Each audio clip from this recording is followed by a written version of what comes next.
வணக்கம். ட்ரேடிங் கரிமா YouTube channel சார்பாக உங்களை அன்புடன் வரவேற்கிறேன். இன்னைக்கு நம்ம பார்க்கக்கூடிய டாபிக் வந்து ஆவரேஜிங் ஸ்ட்ராட்டஜி. அதாவது ஷேர்ஸ் அண்ட் இடிஎஃப்ல எப்படி வந்து ஆவரேஜ் பண்ணுறது அப்படின்னு பார்க்க போகிறோம். ஆவரேஜ் பண்ணுறதுனால என்ன பெனிஃபிட்டு, ஏன் ஆவரேஜ் பண்ணணும், ஆவரேஜில் என்ன பாப்புலரான டெக்னிக்ஸ்லாம் இருக்குது அப்படின்றத டீட்டெயிலாக இந்த வீடியோவில் பார்க்க போகிறோம். வாங்க வீடியோக்குள்ளே போகலாம். ஆவரேஜிங்னா என்ன அப்படின்னு பார்த்தீங்கன்னா, ஒரு உதாரணத்துக்கு சொல்லுவோம். கம்பெனி ஏ அப்படின்னு எடுத்துப்போம். அது வந்து ஒரு ஷேரோட விலை ரூ. 100 விற்கிது. அப்போது நம்ம என்ன பண்ணோம்னா ஒரு ரூ. 1000 இன்வெஸ்ட் பண்ணுறோம். தட் இஸ் 10 குவான்டிட்டி வாங்குகிறோம். ஒரு ஷேரோட ப்ரைஸ் வந்து ₹100. அது 10 குவான்டிட்டி வாங்கும்போது நம்ம ₹1000 இன்வெஸ்ட் பண்ணுறோம். அது என்ன ஆகுது, நம்ம ₹100 இருக்கிற ஷேர் ப்ரைஸ் வந்து 110 அப்படின்னு வரும்போது நம்ம ப்ராஃபிட்டை புக் பண்ணலாம்னு நினைக்கிறோம். ஆனால் என்ன ஆகுது அப்படின்னா, அது 100லேருந்து ₹90 ஆகிடுது. அதாவது ₹10 கம்மியாகிடுது. அப்போது நீங்கள் இன்வெஸ்ட் பண்ணது வந்து ₹1000, 10 குவான்டிட்டி வச்சுருக்கோம். அப்போது இப்போது ஒரு ஷேரோட ப்ரைஸ் வந்து 100லேருந்து 90 ஆகிடுது. அதே 10 குவான்டிட்டி தான் இருக்கும். அப்போ 90 × 10 900. அதாவது ₹100 நமக்கு நஷ்டமாயிடுது. இப்போது ₹110 விற்கணும் அப்படின்னா ஃபஸ்ட்டு ₹90லேருந்து ₹100 போகணும். 100லேருந்து 110 போகணும். ஸோ அப்படின்னா நமக்கு ₹20 நம்ம கரண்ட் மார்க்கெட் ப்ரைஸ்லேருந்து ₹20 போனால் தான் நம்மளால் ப்ராஃபிட்டை பார்க்க முடியும். ஸோ இதை அப்போது மார்க்கெட் ஃப்ளக்சுவேஷனில் இருக்கும் பொழுது, ஏன்னா மார்க்கெட் எப்பயுமே வந்து பார்த்திங்கன்னா ஒரு ஃபிக்ஸடாக போகாது, மேலே ஏறி இறங்கி தான் போகும். ஸோ அப்படின்னும் போது அப்போது நம்மளுடைய இன்வெஸ்ட் பண்ணக்கூடிய அமௌண்ட்டை வந்து எவ்வளோக்கு எவ்வளோ நம்ம ப்ரைஸ் ஆவரேஜ் ப்ரைஸ் பண்ணுறோமோ அப்போ நமக்கு ஈஸியாக வந்து ப்ராஃபிட் பண்ண முடியும். அதுக்காக தான் நம்ம ஆவரேஜ் பண்ணுறோம்.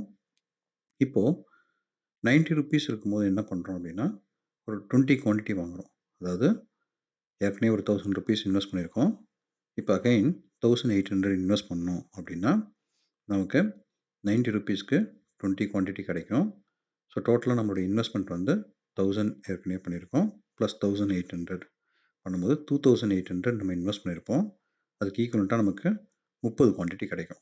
ஏற்கனவே ஒரு 10 குவான்டிட்டி, அப்புறம் ஒரு 20 குவான்டிட்டி. ஸோ டோட்டலாக வந்து பார்த்திங்கன்னா 30 குவான்டிட்டி கிடைக்கும். ஸோ இதை 30 குவான்டிட்டி நம்ம இன்வெஸ்ட் பண்ண காஸ்ட் 2800 டிவைட் பண்ணோம் அப்படின்னா நமக்கு ₹93 கிடைக்கும் பெர் ஷேரோட வேல்யூ. இப்போ கரண்ட்டாக வந்து ₹90 இருக்குது. ஸோ இன்னும் ஒரு ₹3 இல்லை ₹4 ஏறிச்சு அப்படின்னா நமக்கு அதுக்கு மேலே இருக்கிறது எல்லாமே ப்ராஃபிட். ஸோ நம்ம ₹20 வரைக்கும் வெயிட் பண்ணணும்னு அவசியம் கிடையாது. ஃபஸ்ட்டு ₹10 நம்ம என்ன பண்ணுறோம் அப்படின்னா, நம்ம ₹10 நஷ்டம் இருந்தது இல்லையா, அதை இப்போது ₹3 நஷ்டமாக்கி இருக்கும். ஏன்னா நம்ம என்ன பண்ணியிருக்கோம், எக்ஸ்ட்ரா நம்ம இன்வெஸ்ட் பண்ணியிருக்கோம். ஸோ இப்போ எக்ஸ்ட்ரா இன்வெஸ்ட் பண்ணி கம்மி அமௌண்ட்டில் இறங்கும்போது இன்வெஸ்ட் பண்ணதுனால நமக்கு என்ன ஆகுது அப்படின்னா ஆவரேஜ் ஆகுது.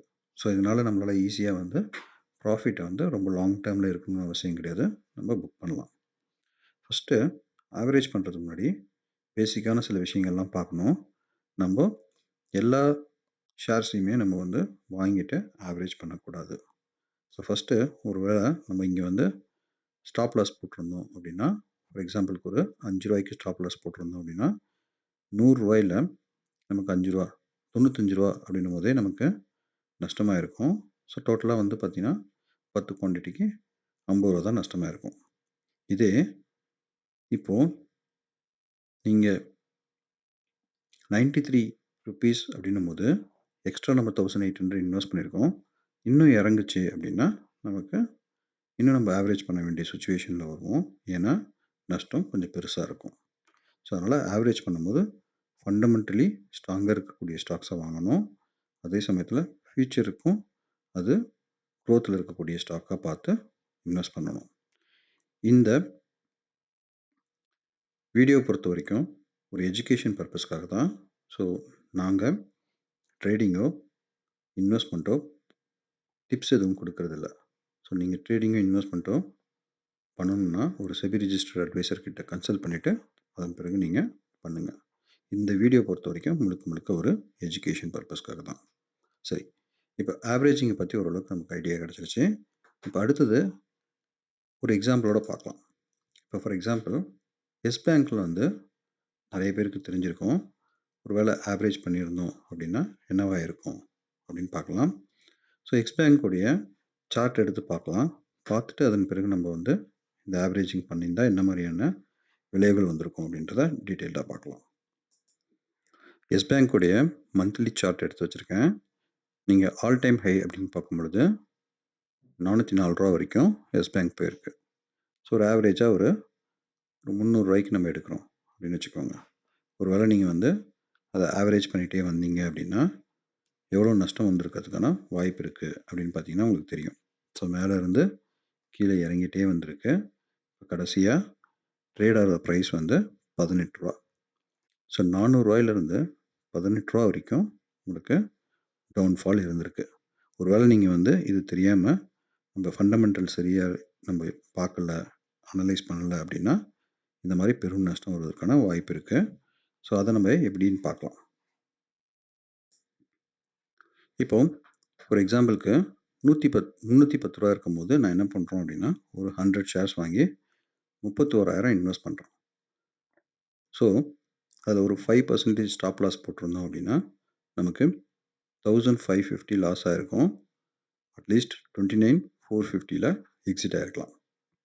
ஒரு வேளை அப்படி எக்ஸிட் ஆகாமல் நம்ம வெயிட் பண்ணுறோம் அப்படின்னா ஃபார் எக்ஸாம்பிள் ஒரு 30% டவுன் ஆனோடனே நம்ம ஆவரேஜ் பண்ணலாம் அப்படின்னு நினைக்கிறோம்னு வச்சுக்கோங்க. ஸோ நம்ம ஆவரேஜ் பண்ணும்போது என்ன ஆகுனா 217க்கு திருப்பியும் ஒரு 100 குவான்டிட்டி வாங்குகிறோம். அதில் 21,700 எக்ஸ்ட்ரா இன்வெஸ்ட் பண்ணியிருப்போம். அங்கேருந்து திருப்பியும் ஒரு 20% டவுன் ஆச்சுன்னு அப்படின்னா ஆவரேஜ் பண்ணுறோம். ஸோ 175 ஆவரேஜ் பண்ணி இன்னொரு ஒரு 100 குவான்டிட்டி வாங்குகிறோம். 17,500. இன்னொரு ஒரு 15% டவுன் ஆகுது. ஸோ 150. அகைன் ஒரு 100 குவான்டிட்டி வாங்குகிறோம். 15,000 இன்வெஸ்ட் பண்ணுறோம். அகைன் ஒரு 20% டவுன் ஆகுது. நீங்கள் பார்த்தீங்க அப்படின்னா கிட்டத்தட்ட ஒரு 30, 50, 65, 85 வரைக்கும் உங்களுக்கு டவுன் வந்திருக்கு.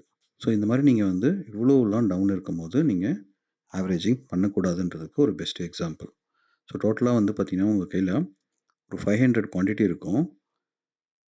97,200 இன்வெஸ்ட் பண்ணியிருப்பீங்க. ஸோ கிட்டத்தட்ட ஒரு $194 ஆவரேஜ் ப்ரைஸாக இருக்கும். பட் இப்போ நீங்கள் கூட பார்த்தீங்கன்னா 120 தான் அதோடைய கரண்ட் மார்க்கெட் ப்ரைஸாக இருந்திருக்கும். ஸோ 120 இங்கே இருக்குது, 194 இருக்குது. ஸோ அப்படி பார்த்தா கூட உங்களால் ஆவரேஜை பண்ணி பெரிய நஷ்டமாக தான் வந்திருப்பீங்க. அதுக்கு இந்த மாதிரி ஒரு ஸ்டாப் லாஸ் போட்டு வெளியில் வருவதற்கு பார்க்கலாம். இதே லாங் டேர்மில் நீங்கள் பண்ணணும் அப்படின்னா அதில் நிறைய டெக்னிக்ஸ் யூஸ் பண்ணுறாங்க. அதில் என்னென்ன டெக்னிக்ஸ், அது என்னென்ன டைப்ஸ் இருக்குது அப்படின்னு பார்க்கலாம். அதில் டாலர் காஸ்ட் ஆவரேஜிங் அப்படின்னு சொல்லுவாங்க. ஸோ டாலர் காஸ்ட் ஆவரேஜிங்னா என்ன, அதை எப்படி யூஸ் பண்ணுறாங்கன்றத பார்க்கலாம். நான் இந்த எக்ஸாம்பிளுக்கு ஏஷியன் பெயிண்ட்ஸ் அப்படின்னு எடுத்திருக்கேன். அகைன் இது ஒரு எக்ஸாம்பிளுக்காக தான். நம்ம எந்த ஸ்டாக் வேணால் எடுக்கலாம்.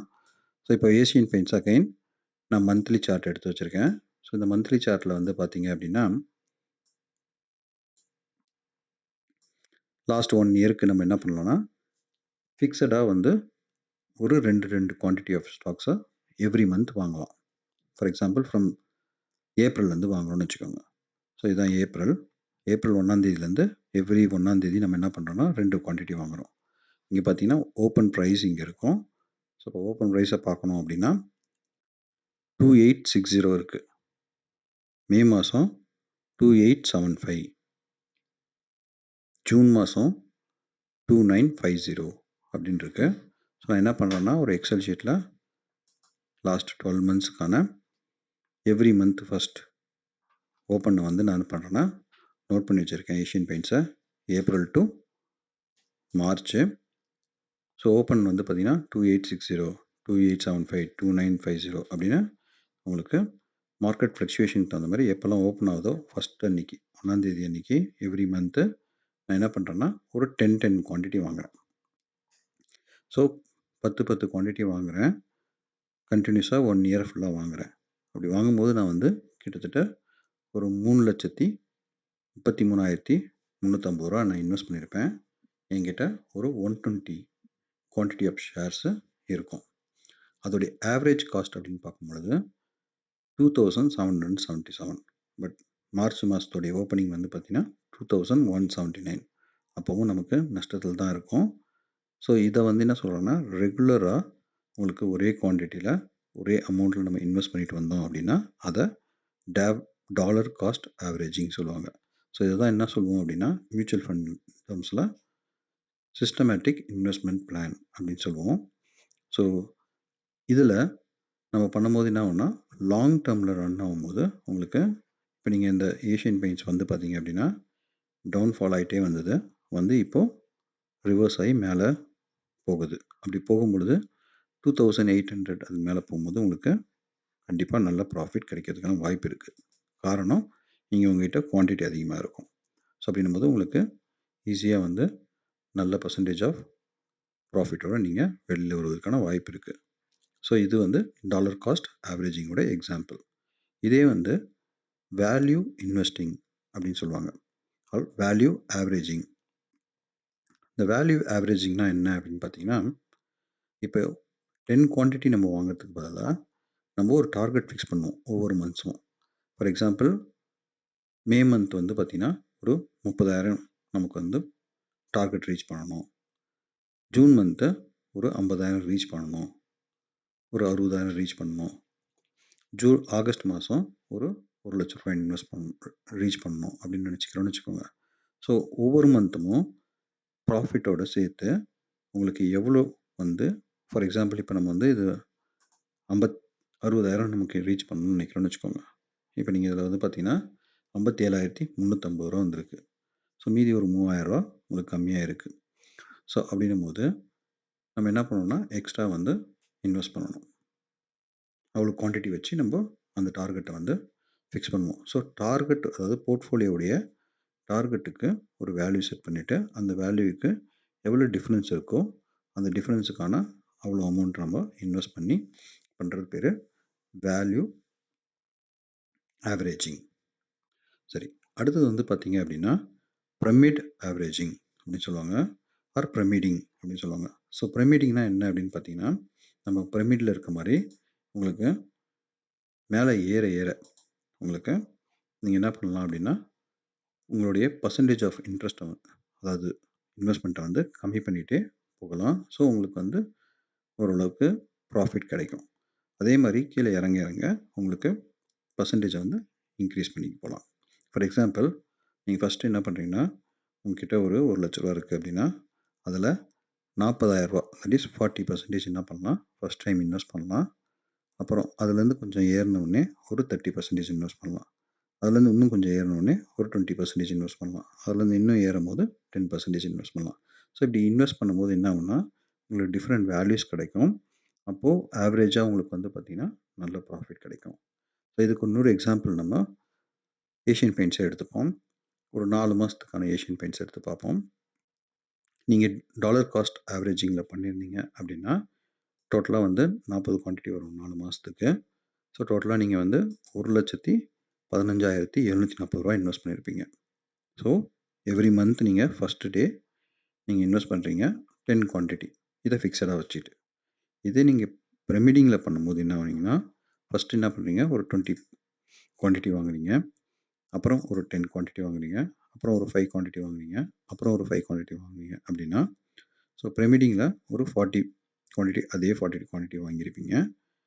நீங்கள் ஆகஸ்ட் மந்த்து 3,088க்கு விற்கணும் அப்படின்னும்போது, இப்போ எவ்வளோக்கு விற்றுருப்பீங்க அப்படின்னா, இந்த 1,15,740 இதில் இருக்கும்.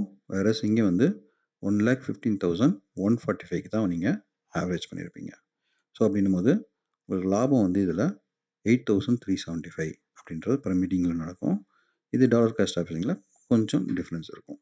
ஸோ இப்படி தான் வந்து பார்த்திங்கன்னா pyramiding, dollar cost averaging, value averaging, so இந்த 3மே மேஜராக இந்த ஆவரேஜிங்கில் பண்ணுறாங்க. பட் என்ன இருந்தாலும் நம்ம முன்னாடி சொன்ன மாதிரி ஃபண்டமெண்டல்ஸ் ரொம்ப இம்பார்ட்டண்ட். அதுக்கு இப்போ பொசிஷன் சைஸிங் வந்து நீங்கள் கண்டிப்பாக உங்களுடைய தெரிஞ்சிருக்கணும். எப்படி பொசிஷன் சைஸிங் பண்ணுறது அப்படின்னு பார்த்தீங்கன்னா, நீங்கள் அதுக்கு பொசிஷன் சைஸிங் கால்குலேட்டர் அப்படின்னு ஒன்று இருக்குது. ஸோ அத வந்து நீங்க ட்ரேடிங் அரிமாலயே நீங்க கூட போய் பார்க்கலாம்.